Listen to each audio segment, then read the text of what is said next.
Hey, what's up, everybody? Welcome to another episode of the Victorious Ones podcast, the place where gaming meets comics, meets sports, meets music, as well as inspiration. Of course, I'm your host, King Von Jr. You can follow me on social media, on Twitter excuse me, sorry about that. Of course, you can follow me on Twitter/X. At 301 King Von Jr. You can follow the shows. Of course, you can follow the shows. Um, you know, the show's Twitter page at Victory Pod One. I'm also on Instagram at Mr. King Von Jr. You can follow the show's Instagram page at Victorious Ones Podcast. And then, sorry about that.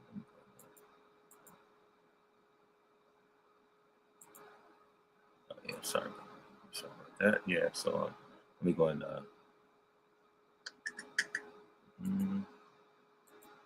my phone. All right. Yeah, my phone. I did. It was the wrong. The wrong platforms. I was actually getting ready to stream too. But like I said, once again, welcome to another episode of the Victorious Ones podcast, a place where gaming meets comics, meets sports, meets movies, as well as inspiration. Of course, I'm your host, King Von Jr. You can follow me on social media on Twitter/X at 301 King Von Jr. Of course, you can follow the show's Twitter page at Victory Pod One. You can also follow me on Instagram at Mr. King Von Jr. You can follow the show's Instagram page at Victorious One's podcast. I'm the social media producer for Perfect Plex Talk Radio on Mondays at 6 p.m. hosted by friend of the program, Mike Knox. And so it's quite a bit that I want to talk about. So I know this past weekend was the 4th of July weekend. Happy Fireworks Day, or Happy Jubilee Day, as I like to call it now. It wasn't exactly the best 4th celebrations, as we all know. Like, of course, it was rained out and so many other different things. So other than that, I definitely want to say happy belated birthday, Steve Rogers. You know what I mean? So I consider that Steve Rogers Day and Jubilee Day. But on a lighter note, this past Sunday was my dad's birthday. Of course, celebrated his 73rd birthday. Treated him out to IHOP. Had a great time. You know what I mean? So as far as that's concerned, but the other stuff I want to talk about as well. Of course, we're going to talk about X-Men 97 episode 4 and the Rise of Apocalypse Part 2. So I'm also going to, like I said, not only talk about that, but as far as Trick and Mello, having their finally having an encounter.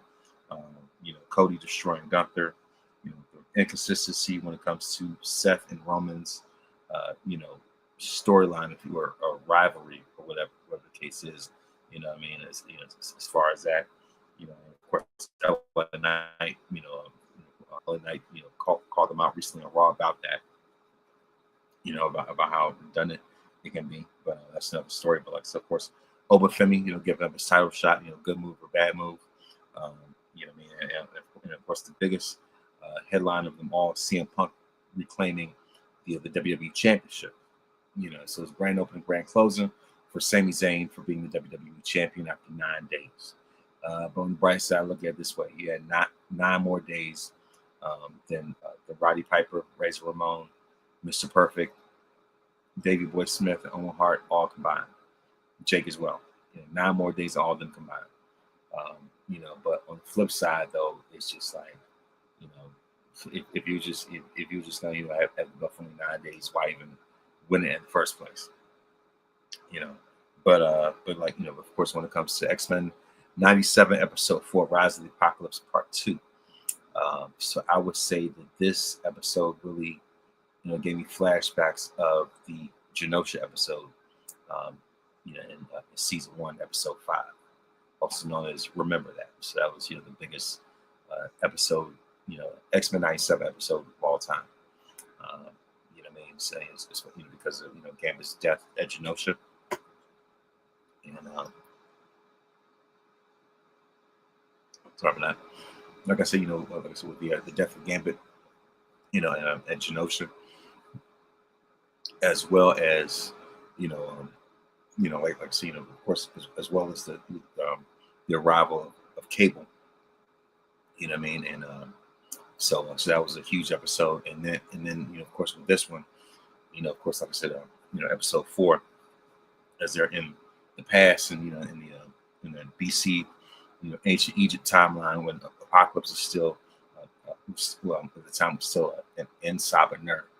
And and the thing, of course, we all know that Magneto, was trying to be besties with him.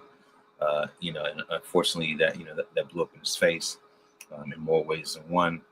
And so of course, like so, uh, what really got them, was the fact that they led him, the fact that they led him to that ship, let him, you know, let him to that temple or whatever, and for him to see those hieroglyphs, and and realize that to realize that was him. It was meant for him, to be in that position, to be on that throne. Right? So that was he saw a glimpse of his future, as well as that that hieroglyph of that celestial. And so the thing was, was to keep him away from there. But of course, a determined Apocalypse, was never going to be stopped. And so obviously, like I said, that's what happened. And the thing about it, was that Xavier already saw what type of monster he was going to become in his visions. And of course, Magneto, even he stopped him, he stopped Bishop, from taking them back to, to the timeline. You know what I mean? And that was definitely a bad move, and it definitely came back. Definitely cost him, in the end, in the long run. So of course we see that, and like so, just see the rise of Apocalypse, going from who he was, and he of course showed his backstory, when he was first abandoned, uh, enslaved, everything like that, and just created what we will eventually see as a villain origin story. The fact that they were teaming up with Apocalypse in the first place. Hello, I'm White Tiger, the new YouTuber from my YouTube channel called White Tiger. Nice to meet you. Yeah, nice to meet you as well. Hey, what's up, David? Uh, but yeah, like I said, as far as that, and of course, I'm make sure to subscribe to your YouTube channel anyway. But yeah, like I said, as far as that, and just them leading him, them leading him there. I was like, that was just created consequences, anyway. And so of course, like I see, once he found that out, and probably he had been betrayed and lied to and everything, and that was just what ultimately set him off to the point where he was able to get to get to that shrine, or get to that throne or whatever. And once he saw that giant gem, or crystal, or whatever it was, and of course he was granted that power by the Celestials. And I never knew that that's how he got his armor. That's how they showed how he transformed and became what we know him as now. And from that point, it was on. I mean, that was, I would say it's got to be the best episode that we've seen thus far, and that says a whole lot, considering what we've seen in these first 3 episodes. And and of course it was villain versus villain, Magneto versus Apocalypse, as Nightcrawler said. Like the most peaceful, of course, their more peaceful adversary versus their more dangerous adversary. I guess pretty much paraphrasing, but I was like, yeah, pretty much. And so yeah, like of course Magneto was the more reasonable, villain, if you will. The one who was definitely, like I said, more reasonable and more willing to be an ally versus Apocalypse, who's just straight up an agent of destruction and chaos. And we definitely saw that firsthand. And and like to see Magneto versus Apocalypse happen in real time, I was like, that this is what we need to see. And by far, I have to say this. I think this could end up going down as the best episode of season 2. You know what I mean? And just the way that the way not only did Apocalypse win, but it's the way that he won. And so YouTube video too. All right, great. Right, excellent. But yeah, you know what I mean. Like it's, you know, like I said, as far as that, you know, I mean, that was a great fight. That was an excellent fight. And the funny thing is that, you know, that those were, you know, two main villains for those X-Men Legends games. You know, the X-Men Legends 1, Magneto, you know, was the final boss. X-Men Legends 2, Apocalypse was the final boss. And my favorite X-Men Legends game was Rise of Apocalypse. And you know, like I said, you know, this episode, is further proof of that. And like I say, in the end, you know, Apocalypse just could not be stopped, and we saw that of course, you know, for the way to get for the way Apocalypse, you know, had gotten, not only, you know, just the way that he destroyed Magneto. Not only did he kill him, he didn't cut his head off; he straight vaporized him. I said, "Oh my gosh," you know, and the thing is, you know, Xavier, you know, he told Magneto, he was like, "I'm sorry, I apologize. There's nothing else I can do." Um, you know, he just saw, you know, he saw Magneto's fate, and he realized there was nothing else that he can do. And you know, of course, eventually, like I said, Apocalypse just blows, just blows him up. And it was tragic. It was, you know, like I said, it gave shades of, you know, Gambit, you know, dying, and, you know, of course, Gambit's death at the hands of the Sentinels. You know what I mean? And it was definitely, definitely, definitely the punch, you know, to the gut that that this series is known for. And the thing about it is that when it comes to this version of the X-Men animated series, they're not afraid to go there. They've never been afraid to go there, but when it comes to the brutality, you know what I mean? Like, you know, just, you know, when it comes to, you know, the idea of death, I mean, they tap into that more than they ever did uh, in the original series, you know. And for one, look at everything that happened in season one, from, you know, Gambit's death in Genosha, Rogue uh, dropping somebody, Rogue dropping somebody off a skyscraper. What was it? Bastion suffocating Gyrick. Bastion ripping Cable's arm off and beating him with it. Magneto ripping the adamantium out of Wolverine's bones. You know, and then of course, um, last week with Archangel killing War using Cable's gun. You know, so and not only that, but, you know, of course, with this episode, you know, with Magneto, getting vaporized, and obliterated. You know what I mean? So the thing is, like I see, you know, with this, you know, like I see, they're never afraid to choose violence when they have to, and they're never afraid to take it to the next level. And that's exactly what they've been doing. And the storytelling is A1. And the thing about it is that, you know, um, they have taken some of the, I guess, the throwaway concepts from MCU and maximize it. You know what I mean? And the thing is, this is a better iteration. Like this, the anime series are better iterations of, you know, the live action. I think it's common knowledge at this point. Um, you know what I mean? Like I said, X-Men, they have A1 storytelling, and I will hope that, you know, they keep the same energy when it comes to um, the way that they launch into the MCU. You know what I mean? And I can't wait for, you know, for the MC version of X-Men, and especially when it comes to, you know, especially when it comes to who they eventually cast as Storm. You know that, you know, like I said, you know, as far as that. Um, but yeah, like as far as you know, the best shows of Disney Plus by far, it's been, you know, it's X-Men 97, head and shoulders. You know what I mean? And not only that, but you know, of course, we see a cameo from King the Conqueror. You know, when we find out, when we find out, you know, was King Ramatut the whole time, you know, was a variant of Kang. I said, oh, all right then. Well, you know, he made sure to get out of there with quickness.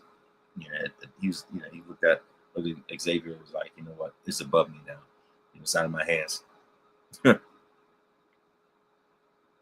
So yeah, that's what that was. And of course, on on Friday Night SmackDown, we see finally see the face to face between Trick Williams and Carmelo Hayes, and the way that Trick straight up big league Mello, I was like, ooh, you know what I mean? Like I'm talking to the point where he straight pimp smacks Mello, like backhand smack. I was like, oh, he's smacking like money. And there was somebody in a Facebook group that that said, that there's somebody in a Jobber's Facebook group that that said I guess they didn't know that I guess there was like since when did Trick Williams become a bigger star than Carmelo Hayes? They're just asking like pretty much like when did Trick become bigger than Mello? It just goes to show you have people that didn't pay attention to NXT, because I would say that that shift happened, during NXT Stand and Deliver in Philadelphia. I would say that's when the change, really happened. Of course, during their feud, and like I said, their eventual NXT match, and so just the way that that we look at the trajectory of Trick Williams compared to Mello, and the thing about it is that just from an optics standpoint, like the thing is even before they got to the main roster, myself and Mike as well, and a few other people I talked to, pretty much agreed that when they get to the main roster, Trick is going to be the bigger star. Like I said, from a visual standpoint, from a charisma standpoint, he's someone who's going to bring in more money than Mello. Like I said, just from a size aesthetic standpoint, like I said, Trick is someone who's going to draw more money, who's going to bring more, who's going to draw more eyes to the TV. You know what I mean? Like I said, he's going to be the one that's going to be on more of those press tours. Obviously, look what he's doing now. And it came to pass. You know what I mean? And, of course, like I said, of course, now here we are where we are. And Carmelo, is an excellent in-ring performer. Nobody questions, what he can do in the ring. He's tremendous, and of course, he's trained by one of the best, Shawn Michaels. You know what I mean? If anything, when Trick and Mello were together, they reminded me of HBK and Diesel. Mello was HBK from '93. Trick was Diesel from '94. And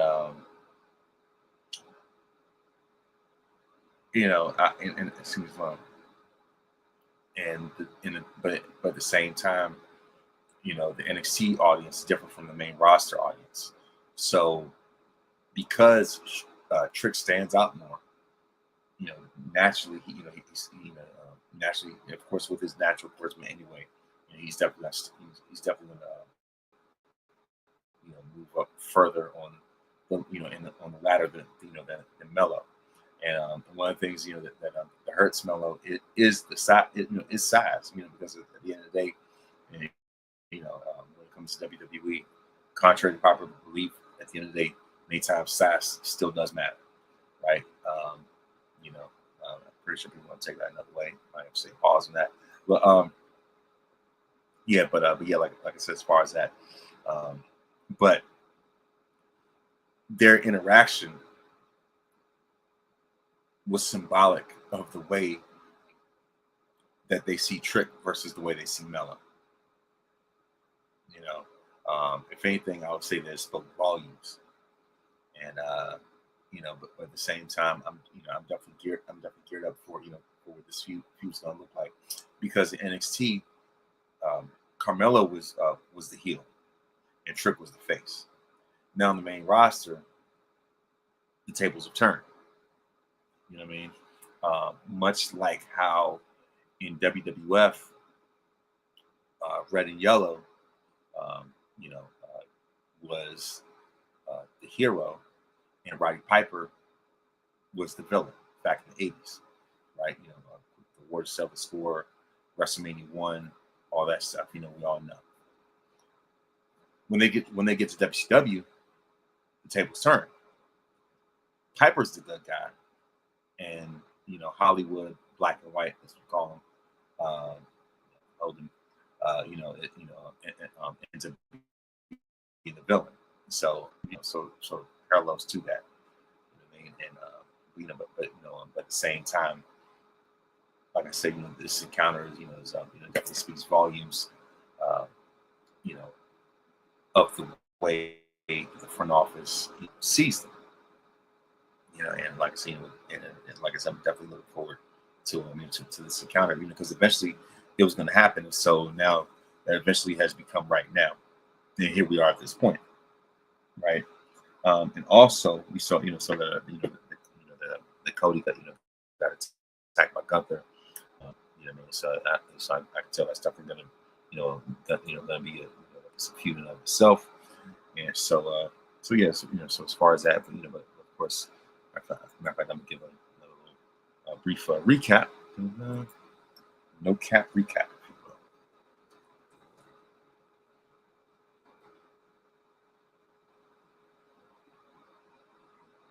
And side note, of course, when World Cup news, Team USA got destroyed. Got destroyed by Belgium 4-1, obliterated, stomped out by them. That's another thing I'm meant to talk about before I got to the wrestling section.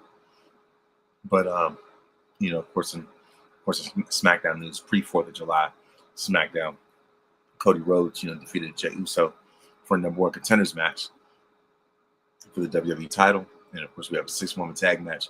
Jade Cargill, Meech, and B-Fab defeat Charlotte Flair, Tiffany Stratton, Chelsea Green. And, Chelsea Green, by the way, of course, Chelsea Green, of course, got hemmed up online because of, that finger point, like from Sophie Cunningham.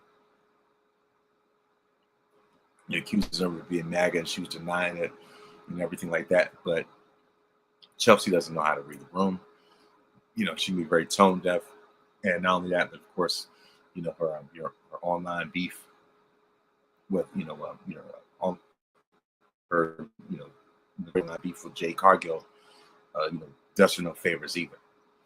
So the optics are just terrible, and not only that, but like I said, that's the same gesture, that finger point, ended up from the WNBA, definitely took a turn for the worse, because the White House endorsed it, and Sophie, did nothing to,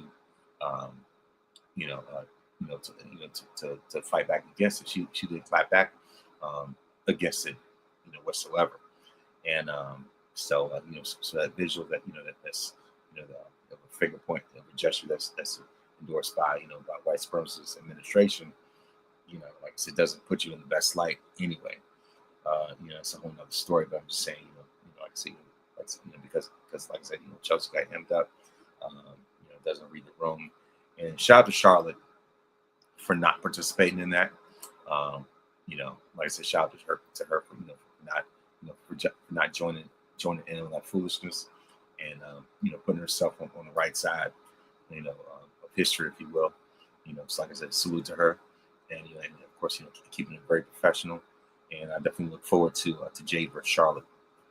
When those paths eventually cross, because it looked like SummerSlam's about to be the crash course. The full-on collision, if you will. That's what all roads are starting to lead to right now. And but also in the AAA Cruiserweight title match, Ray Phoenix defeated Vikingo, and then we saw Brie Bella defeat Laney Reed, accompanied by JC Jane and Fallon Henley. And so of course that's your Friday Night SmackDown recap. And so now, as far as Monday Night Raw, let's go and get into that for a minute. And we see that like this is, this is where chaos really ensued on Raw, which took place in Chicago. By the way, we see that the road to SummerSlam, Seth Rollins cut a fiery promo addressing his upcoming match against Roman Reigns, and of course he was interrupted by LA Knight before Rollins ended up leaving the ring, and of course, LA Knight called out that feud, pretty much being redundant, and how Seth and Roman obviously look for ways to hold LA Knight down, and everything like that. But of course, eventually, LA Knight was attacked backstage by Jimmy Uso and later taken down by Jacob Fatu. And so we see that his feud against the Bloodline continues. Pretty much like one 1v20 type of thing. I guess that's where he's trying to go. And we saw that Open Femi was interrupted by Paul Heyman. Actually, you know what? Let me go back to the Reigns versus Rollins thing.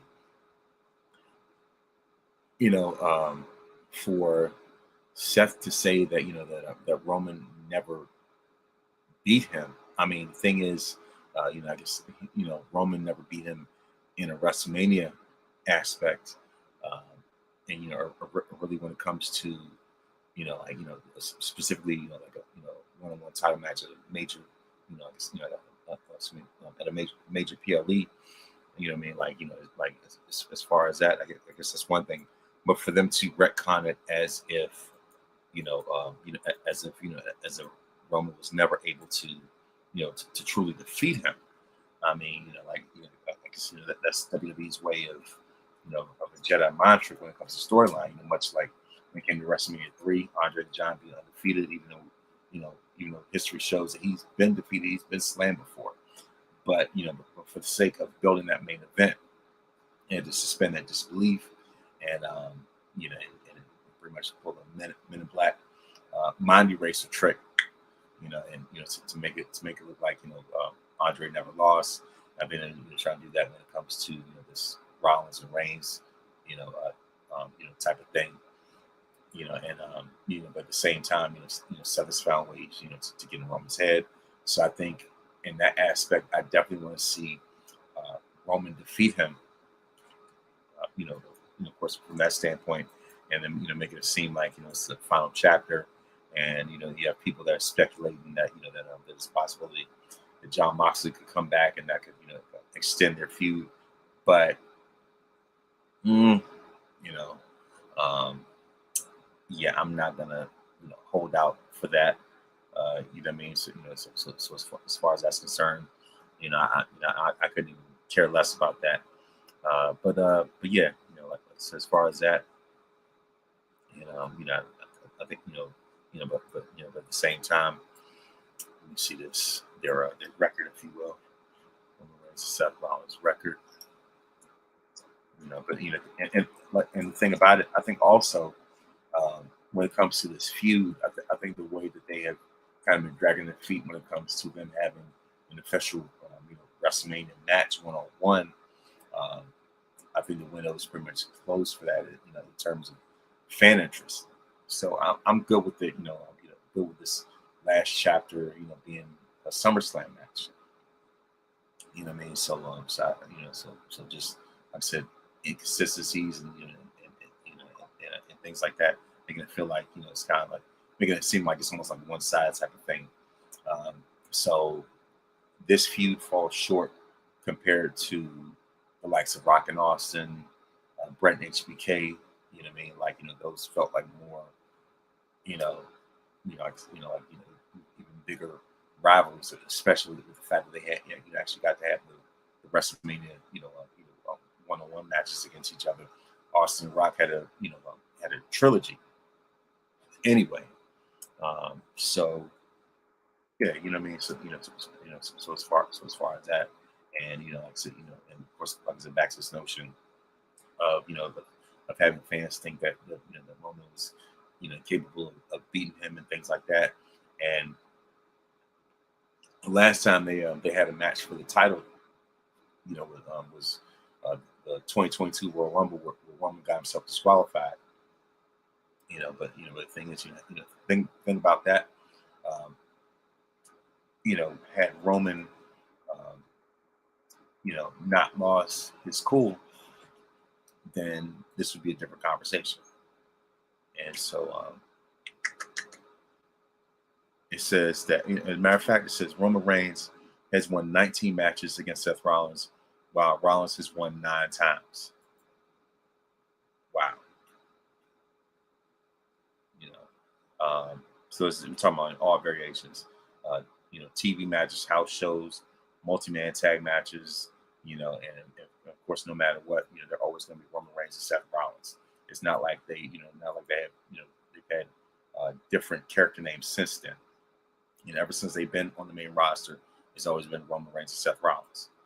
And so, whether it's the big dog, the tribal chief, whether it's the visionary, the architect, whatever, all time, so Roman has won 19 matches against Seth, but the thing is, what they like to emphasize is, the most is when it comes to the title matches.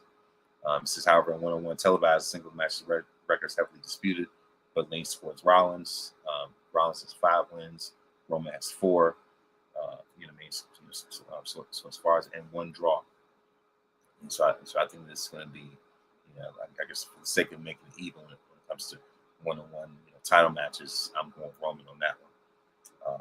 But yeah, as far as that, like I said, as far as that's concerned, and then so I'm not gonna waste too much time with this. So I just wanted to just talk about that, and also of course with Obafemi's stare down, we interrupted Paul Heyman to confront Brock Lesnar over Lesnar accepting his challenge for a Hell in a Cell match at SummerSlam. And I noticed that Obafemi quoted the Undertaker when, before his match against Shawn Michaels at WrestleMania 25, the Heaven vs. Hell match. And Taker told Shawn, he said, sometimes it's hell trying to get to heaven. And so when Oba said that, I was like, immediately, yeah, this is, got that straight from Taker. And, and of course, Paul Heyman talked about, Brock Lesnar, has been undefeated in Hell in a Cell matches. He's defeated the Undertaker. Of course, not only did he break Undertaker's streak, but he defeated Taker twice in Hell in a Cell. Talked about Brock. He was a UFC champion, and Oba said that all Heyman talked about, was Undertaker and Randy Couture, but he said neither one of them are the ruler.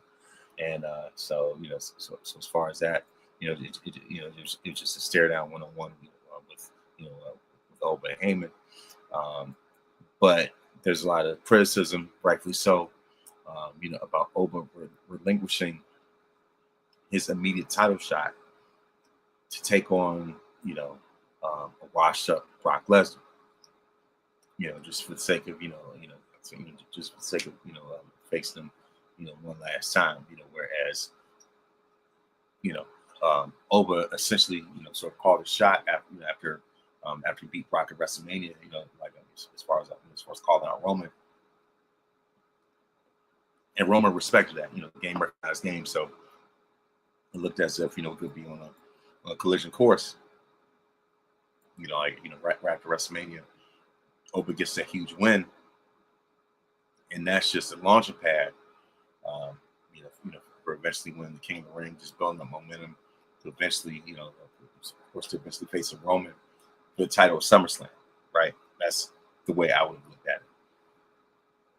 But we end up having, they end up having to call an audible, and it's just like, here we are, and of course, the decision has mainly been criticized and panned by so many people, and rightfully so.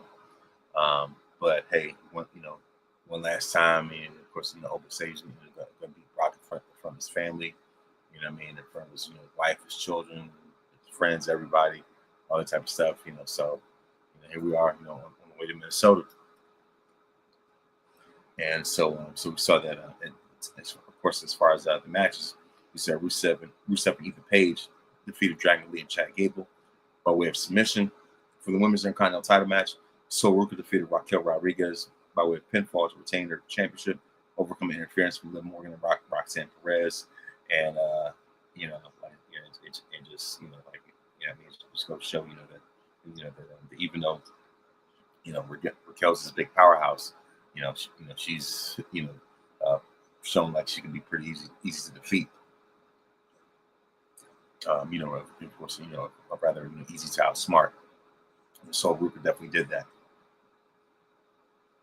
And so I know that that Liv was, and the rest of the Judgment Day were expecting, like I said, we're expecting Raquel to capture the title, but I already knew, the writing was on the wall. So Ruka was still the champion, and so I'm just looking at it's like it's only a matter of time before for the Judgment Day, faction just finally crumbles. I'm just waiting each and every week. Like hopefully this will be another seed to be planted. Because they've been dragging this, for way too long. And two surprising title changes. This one really just disappointed me right here. The World Tag Team titles, the Vision defeated the Street Profits, to regain to regain the tag titles. Of course, by way of interference from Maxine Dupree. She seemed leaving Austin Theory and Braun Breaker. And I was like, man, and especially because of the fact because the Street Profits had just regained the tag title, so so they need to have have enough time to really enjoy and celebrate this title reign, the way that it is deserved to, the way they need to, and it's just like especially when it comes to especially when it comes to Maxine and joining the Vision. It's not a good look. And then last but not least, most importantly, we have CM Punk defeat Sami Zayn by way of pinfall to capture the WWE Championship. Punk's win came after he was revealed as Sami's surprise partner, rather surprise opponent, excuse me. Of course, when Cody was taken out before the match. Of course, Gunther and taking Cody out, and taking him out of action, and so of course Adam Pearce already told Sami, already told Sami that he was going to defend the championship in Chicago, against a surprise opponent. The only thing is, that Cody was taken out, and so the next in line ends up being CM Punk. And so of course CM Punk surprisingly recaptures the WWE Championship. And a lot of people drawing parallels, drawing parallels to WrestleMania 9 with Bret Hart lost the title to Yokozuna, and Red and Yellow came in afterwards and challenged Yoko to the top. Challenge Yoko for the title. And so after Bret lost, he told Red and Yellow to go and get him. Just go and get him and beat Yoko for the title. And Red and Yellow did that, and defeated Yoko with a leg drop and became a 5-time WWF champion. And so yeah, and of course in Las Vegas, by the way, I might add, and it was considered by many to be the worst WrestleMania of all time. Yeah, and so of course there are a lot of parallels comparisons with that. And the IWC had no chill, these AI memes and everything like that. And I mean, congrats to Punk, but it's just the way that it went down. I feel as though if you were only going to give Sami 9 days, you might as well have not had him win that match, that triple threat at all, and Night of Champions. It would have been better if you're going to have Cody, keep the title, and eventually lose to Punk in Chicago. If that was your game plan, cool. But I guess this is for the sake of, selling tickets for SummerSlam, to sell tickets for SummerSlam in Minneapolis. And so if anything, if that's the case, then then hey, more power to them. But yeah, as far as that, and we're going to go into NXT, and so NXT had quite a few shakeups. So we saw, saw the debut of Nikki Blackheart. I think what's her name? Was it Rain Vulcan? As her new name in NXT. We saw Calvin Armstrong really make a statement as well, and I was like, yeah. Matter of fact, Kendall Gray retained the NXT Women's Championship against Natty. Results. So of course, still the NXT Women's Champion, Kendall Gray, and like I said, of course, we saw that Calvin Armstrong destroyed Lola Vice and Kalani Jordan.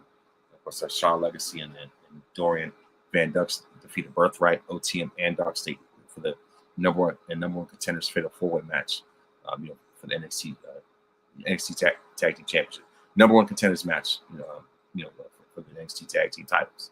We saw Keanu Carver defeated Tank Ledger. We also saw that Layla Diggs defeated Izzy Dane, Thea Hale, and Lizzie Rain, and a number one contenders match for the NXT Women's North American Championship, fatal 4-way, of course. Nico Vance defeated Shiloh Hill, and of course we saw that Kendall Gray defeated Natty in NXT Women's Championship, and so of course afterwards, Natty's confronted by Jada Parker, as their feud continues. But yeah, like I said, of course, shout out to Calvin Armstrong for making, of course, for making a statement, as far as that, and so that's pretty much it as far as this episode. And now it is time to go into the birthday shout outs. July, of course, happy belated birthday from July 2nd to Sweetie as she turned 33. Of course, on July 6th. July 6th, 50 Cent, turns 51. July 6th, 50 Cent turned 51. On the same day, Calvin Armstrong turns 32. July 7th, Lisa Leslie, of course, WNBA legend. Lisa Leslie turns 54. Of course, gospel artist Tasha Cobbs Leonard turns 45. Seven Streeter turns 40. On July 8th, Kevin Bacon turns 68. Of course, Pittsburgh Steelers legend Jack Lambert turns 74. On July 9th, WWE Hall of Famer Kevin Nash turns 67. And Shelton Benjamin turns 51. On the same day, of course, on July 10th, over Brazil will turn 102. And of course, on July 11th, Lil Kim turns 52. Big Swole turns 37. And of course, on July 12th, Brock Lesnar turns 49. Charlie Murphy would have turned 67. Sami Zayn turns 42. Of course, Hurricane Helms, Hurricane Helms, turns 52. And that is it for the birthdays. And before I go, I would like to give a word of wisdom. The word of wisdom is that in order for your prayers to be answered, for God to answer your prayers, your character, has to line up with this character. So as far as that, and thing about it is that what you ask for needs to be in line with God's character. And so that's really what it is. What you ask for, whatever you need, has to align with God's word, and of course, your character has to be surrendered to God's character and to God's word and His way. So that's really what it is. And always remember that you're victorious because greater is He that's in you than he that's in the world. When you put God in first place, you don't have to worry about being in last place. Please make sure to listen to this podcast on iTunes, Spotify, Google Podcasts, or anywhere else that you download podcasts. I'm also on YouTube, youtube.com/@Von Jr. Please make sure to like and subscribe for more great content. Thank you very much for listening, and thank you very much for watching. And may this day be the absolute very best day of your life.